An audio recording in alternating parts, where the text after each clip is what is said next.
Hi అండి, welcome to my channel.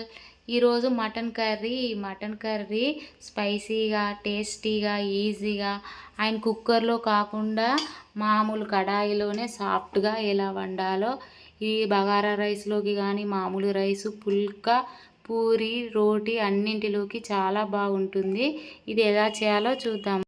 Shop నుండి mutton తీసుకొచ్చాక ఒక గిన్నెలోకి మటన్ తీసుకొని నీట్గా క్లీన్ చేసుకోవాలి. ఇప్పుడు కడాయిలో 2 స్పూన్ల ఆయిల్ తీసుకోవాలి. అందులో 1/2 టేబుల్ స్పూన్ జీలకర్ర, 2 ఇలాచీలు వేసుకోవాలి, 2 లవంగాలు, ఒక మరాఠీ మొగ్గ, ఇంచు దాల్చిన చెక్క. ఇది అనాస పువ్వు అంటారు కదా, ఇది కొద్దిగా వేస్తే సరిపోతుంది. బగారా ఆకు, మీడియం సైజు ఉల్లిపాయను ఇలా చిన్నగా ముక్కలుగా కట్ చేసుకొని వేసుకోవాలి. నేను స్పైసీగా వండుతున్నాను కాబట్టి ఇందులో మసాలాలు యాడ్ చేసిన. ఉల్లిపాయలు ఇలా మగ్గాక 2 పచ్చిమిర్చి కట్ చేసుకొని వేసుకొని కలుపుకోవాలి. చిన్నగా కట్ చేసుకున్న పుదీనా అలాగే కొత్తిమీర 2 వేసుకోవాలి. వేసి అంతా కలపాలి. ఇలా అన్ని ఆయిల్లో ఫ్రై అయ్యేంత వరకు కలుపుకోవాలి. అప్పుడే కర్రీ టేస్ట్గా ఉంటుంది. అవి ఫ్రై అయ్యాక పసుపు, అల్లం ఎల్లిగడ్డ పేస్టు వేసి అన్నీ కలపాలి. అన్నీ మంచిగా ఫ్రై అయినాయి కదా, ఇప్పుడు మన శుభ్రంగా కడిగి పెట్టుకున్న మటన్ అందులో వేసుకొని అంతా కలిసేటట్టు కలుపుకోవాలి.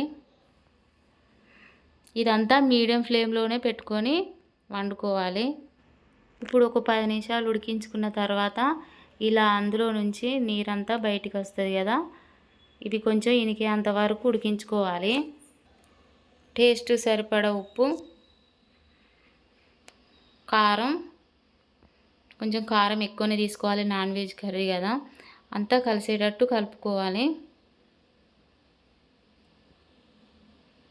మూత పెట్టుకొని 10 నిమిషాలు మీడియం ఫ్లేమ్లో ఉడికించుకోవాలి. ఇలా ఆయిల్ అంతా సపరేట్ అవుతుంది కదా, ఇలా అయ్యేంత వరకు ఉడికించుకున్న తర్వాత మళ్ళీ ఒకసారి కలుపుకోవాలి. ఇప్పుడు మనకు గ్రేవీకి సరిపడా వాటర్ పోసుకోవాలి. అందులో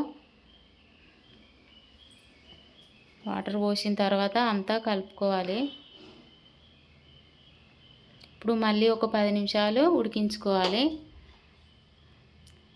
ఇందులోనే ధనియాల పౌడర్, గరం మసాలా వేసి మీడియం ఫ్లేమ్లో 10 నిమిషాలు ఉడికించుకున్న తర్వాత ఇలా చిక్కటి గ్రేవీలా అవుతుంది.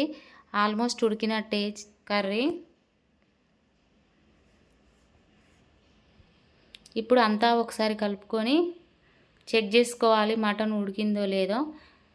ఉడికినట్లయితే ఇప్పుడు లాస్ట్లో కొద్దిగా కొత్తిమీర వేసుకొని కలుపుకోవాలి. మూత పెట్టుకొని 2 మినిట్స్ ఉడికించుకోవాలి. అంతేనండి, అయిపోయింది. ఎమ్మి మటన్ గ్రేవీ కర్రీ అయిపోయినట్లే. ఈ వీడియో నచ్చితే కనుక లైక్ చేయండి, సబ్స్క్రైబ్ చేసుకోండి, అలాగే మీ ఫ్రెండ్స్ అండ్ రిలేటివ్స్కి షేర్ చేయండి. ఈ రెసిపీ మీరు ట్రై చేసి ఎలా వచ్చిందో మీ ఫీడ్బ్యాక్ను కామెంట్ బాక్స్లో కామెంట్ చేయండి. Thank you for watching.